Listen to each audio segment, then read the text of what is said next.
Lisa, it's great to connect today. In my leadership class, every semester we spend time on the topic of leadership through storytelling, which is a really powerful tool leaders have to motivate, inspire, create culture. And in a sense, this podcast is just a collection of stories. So I look forward to talking to you today about the power of stories.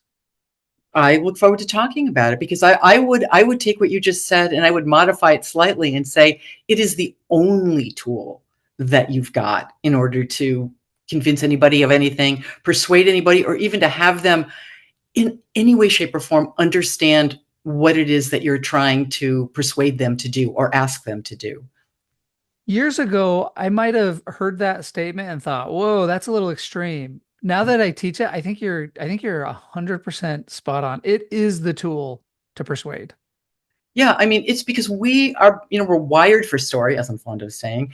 Mhm. It's built into the architecture of our brain, and we turn everything into story regardless of how it's told to us. I mean, the drag of it is if you give someone a fact and they can't unpack it or it doesn't mean anything to them, they're not feeling anything, they're not paying any attention anyway. But when they can pay attention and when they can unpack the fact, they ask the question of it that we all ask of everything, every minute of every day of our lives. And it's a really simple metric. And that is, how will that thing affect me, boots on the ground, have a consequence on my life, given my agenda? Is it going to help me? Is it going to hurt me? Is it going to keep me safe? Or is it going to make me unsafe? We ask that of everything. And if you aren't able to answer that question for the person who you're trying to persuade or even enlighten, they're not going to pay any attention to you. In fact, chances are you're going to make them angry. And again, that's biology. I mean, so much of what we've been taught about how people react is divorced from the real reasons why we do it. And so often it doesn't have anything to do with what we've decided. When people go, "Oh, just let it go," it's like it doesn't work that way. It's biological, the way that we react to things. I mean, here's a really interesting fact that when somebody says something to you that fights with one of your deeply held beliefs, so you feel attacked. And I think it's something that, I mean, if we look at this country right now, we're seeing happen all Mhm. over the place in headlines every day. We look at France, look at what just happened in England. I mean, when somebody says something that fights with something you believe, you don't decide to get angry. Your blood starts to boil because, as far Yeah. as your brain is concerned, it's the exact same thing as if somebody was coming at you with a baseball bat. You literally go into that fight or flight mode and you want to fight back. You're not processing and going, "I wonder if they have a point. I wonder what they really mean. Let me see if I can unpack it." It travels the same neural pathways as physical danger. Again, this has to do with how we're wired, and the fact that our brain's last big growth spurt was, about 100 or so thousand years ago, when life was very, very different. But but that's why when you get angry like that, it's not your fault. It's not like you've done something, you're weak, you're self-centered, you're very stubborn. It's just your brain having taken that out of your hands, because what it's trying to do is protect you, not just your physical self, but your psychological self. And that's why you just want to fight back. That's really interesting to think about the power of storytelling from a biological perspective. The chemicals in our brain are going to react to data differently than they're going to react to a story. And I guess to your point, the data that we get, we're going to probably try to turn into a story, right? Well, exactly. Story personifies data. Data by itself is nothing. There's no context for it. It's just a fact. And who cares? I mean, your brain is there. It is on the lookout for things that are going to affect you in one way or another. So when you give someone a neutral fact and we're not feeling anything, we're not paying any attention. All story does is take the facts, personifies them, boots on the ground, and then puts them into a context that gives them meaning. And without that, like I say, we don't literally pay any attention, not because we're lazy or because, we're thinking about other things, but because our brain really is there only to pay attention to things that we know is going to have an effect on us. And the way we know it is through emotion. And that's another big mistake that we make, is wanting to, keep emotion at bay. which is like literally impossible anyway. Every decision we make based on emotion. And that's a good thing, not a bad thing. So if we think about like all the data that is constantly pouring into our brain, everything we see, every color, every texture, every sound, the feel, the taste, there's so much data and just almost an infinite amount of data that's constantly coming in. And all we're doing basically is what you're saying is we're just packaging that into a story of how does this affect me? How does this help me, hurt me? Exactly. That is exactly what we do. I mean, that is what your brain is wired to do because that's what keeps us safe. I mean, without that, we would, walk in front of cars. We would walk off cliffs. We're looking at everything and going, yeah, does this keep me safe or does it not? And can I unpack it? And that's the biggest problem with data is that often, how do you unpack it? What does it really mean? How is it going to affect you in your life? And the problem often when people are trying to explain data to other people, especially if they want to have them do something as a result, there's some sort of call to action, is they tend to do it and the information they're giving, even the story that they're telling, is something that would convince them. It goes to how they see the data and how they think the data, again, boots on the ground personified, would affect them, as opposed to being able to, which is really hard. And it's a step that I think most people, don't even realize often, is to step out of how you see it and to try to put yourself into somebody else's reality. And to do that without rolling your eyes or being snarky, because it's so easy to go, oh, those idiots, what's Mhm. wrong with them? How can they, and you want to explain it to them like, the signs. I always think of the example of the people with the signs to say, keep your government hands off my Medicare. And you're like, okay, if the government takes its hands off Medicare, there won't be any Medicare because it is a governmental program. But explaining that to them is only going to make them angry. They're not going to go, oh, now that I get that, I see what you mean. Because when you want to explain something to somebody, which is the same thing as saying, I'm going to tell you that you are wrong about something, Yeah.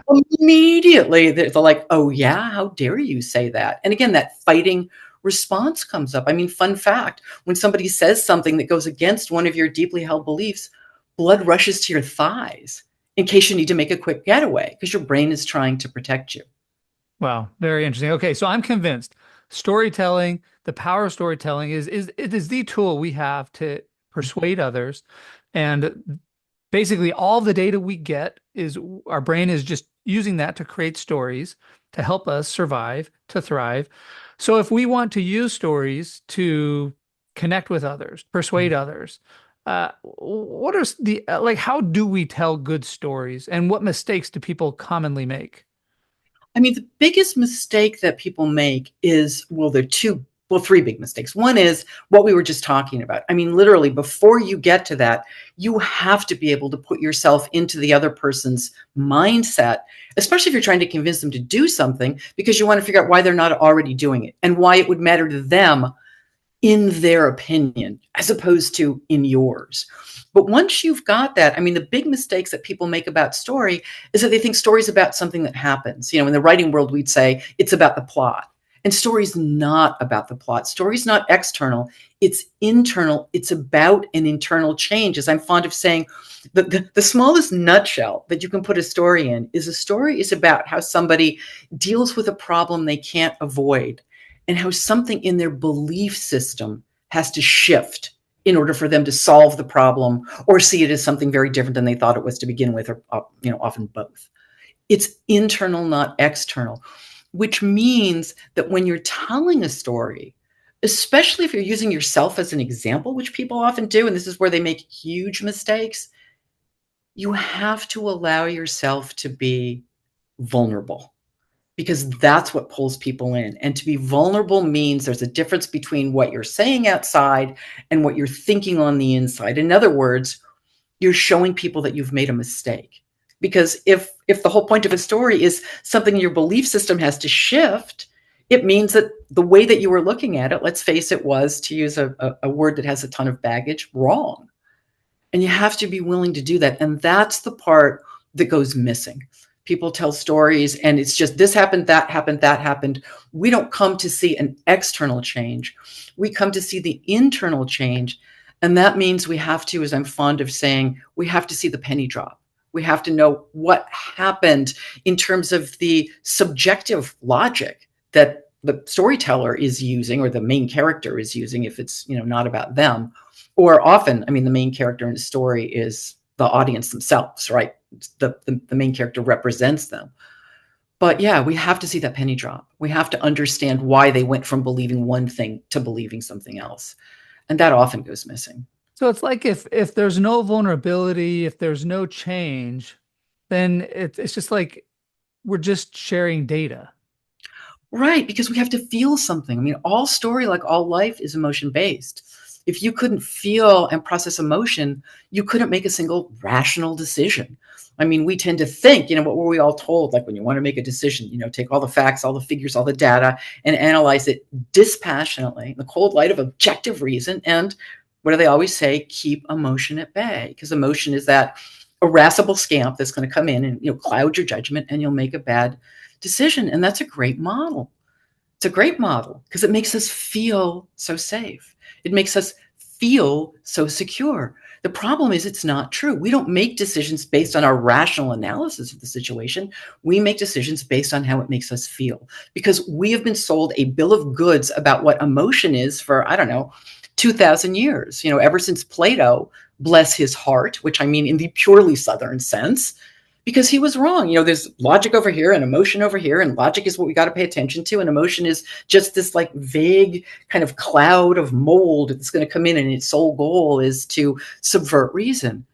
And it just isn't true. We make decisions based on how it makes us feel. What emotion does is emotion telegraphs meaning. It lets us know what things mean to us. Again, if you couldn't feel it, you wouldn't know. Is this right? Is this wrong? Is this, I mean, I could give you an example if you wanted, of exactly, do you want me to? Yeah. The example I always use is from a neuroscientist named Antonio Damasio, who was working with a man. His name was Elliot, and Elliot had lost the ability to feel and process emotion. What happened was he I can't remember. Oh, he had a brain tumor. That's what it was. He had a brain tumor, his frontal cortex, and they had to take it out. And when they took it out, they took out some of his prefrontal cortex.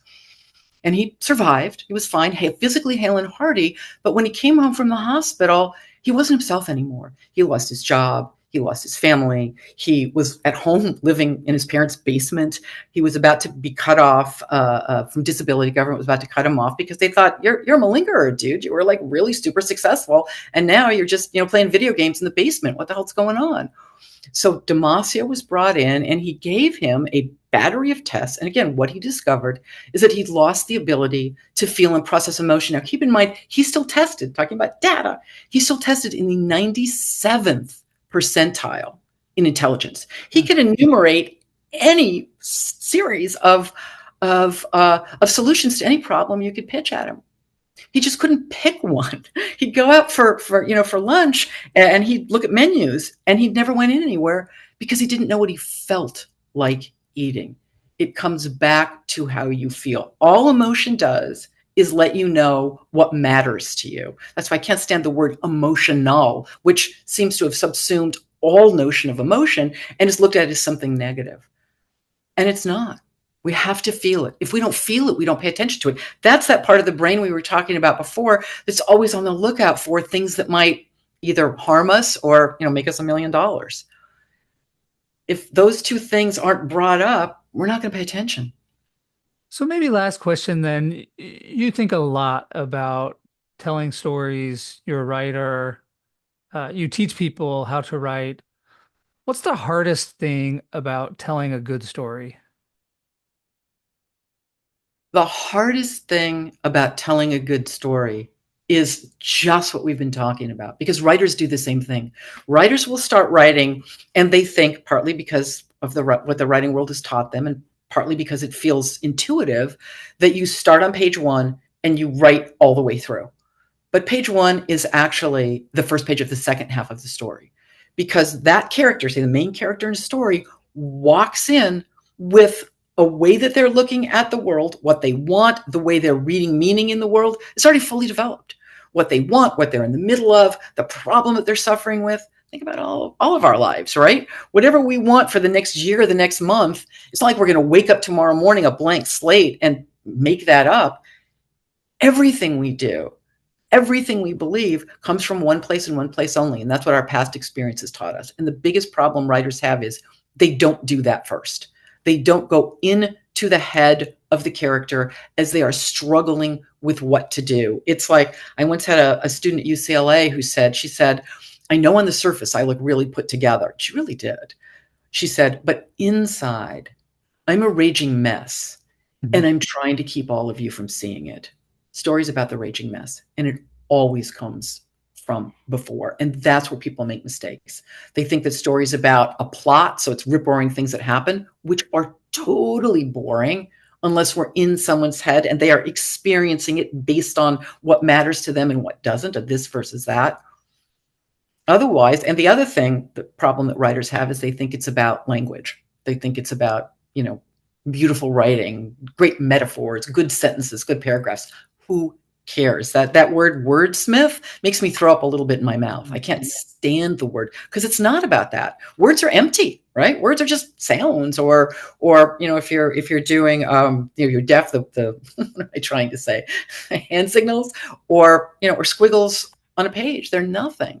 They're just vessels for meaning.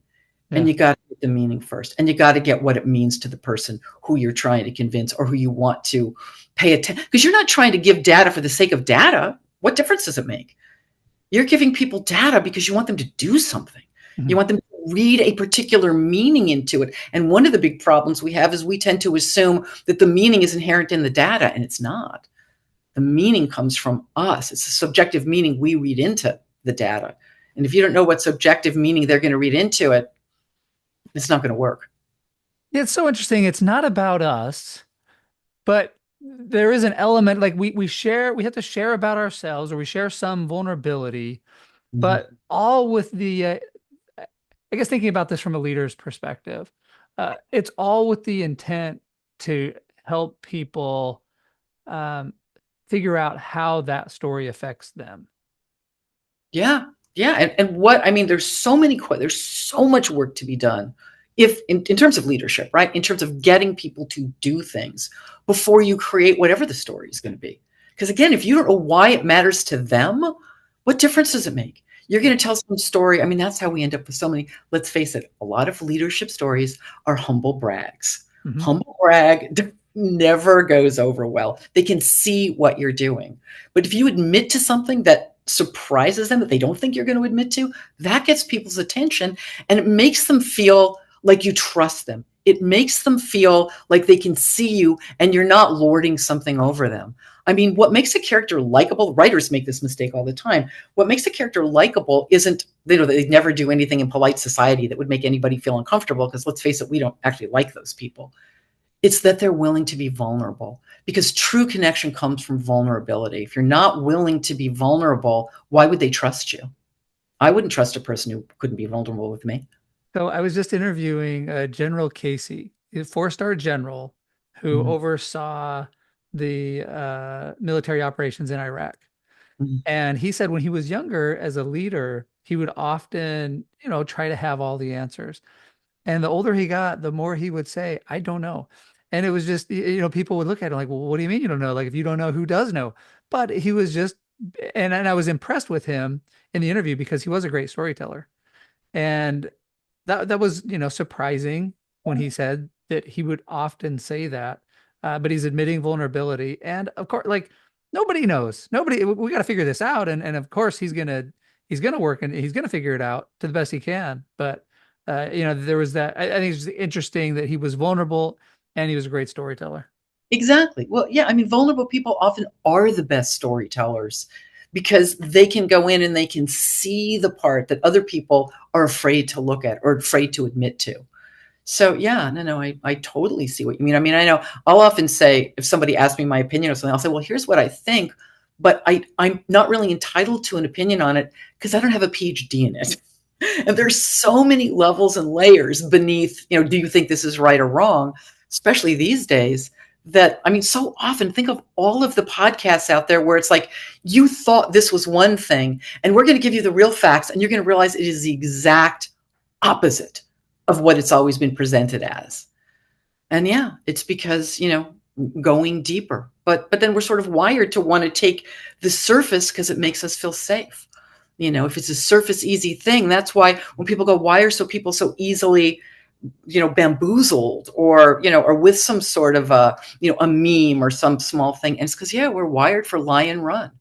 We're wired for something short, sweet, that we can unpack. That's why, what was it? The lie of the year, but it was such a good story. Was it 2008? I think it was Sarah Palin, who talked about, if the Affordable Health Care Act came in, we'd have death panels. Right? She didn't have to unpack that. We could picture that. We knew exactly what that was. Those 2 words, we got it immediately. Sometimes 2 words are the dumbest thing because we can't unpack it, or we're going to unpack it wrong. For instance, defund the police. I mean, oh my God, what a horrible little catchphrase, because what does that even mean? Because when we decode something, we do it in the most broad possible sense. Defund sounds like they're not going to have any money whatsoever. And the police sounds like, oh my God, if someone's breaking in my house, I've got nobody to call. Doesn't sound good. Now, they meant something very different. Right. But it totally backfired because it wasn't really thought out in that way. Whereas death panels, we totally get it. Like, oh my God, they're going to send grandma or my critically ill toddler, on an ice floe out there because, dollars and cents, the cost benefit analysis isn't worth it to them. And the irony of that is, dude, that's what the insurance companies are doing all the time right now. That's what we're trying to get away from. But, it didn't matter because they could immediately unpack it. And she knew how they were going to do it. And it went toward, what she wanted them to say or do. Luckily, it didn't work. Well, Lisa, this is so great. The themes, for this podcast is simple, practical, and underappreciated. I just really appreciate your time and your perspective on the importance of biology and vulnerability and making these stories matter, or thinking about how these stories impact others, because ultimately that's what people are doing. Is they're taking data, they're creating stories that they can then use to decide, is this going to help me or hurt me? So I just want to thank you for coming on today. Really appreciate you sharing your time and lessons today. My utter pleasure. Thank you so much.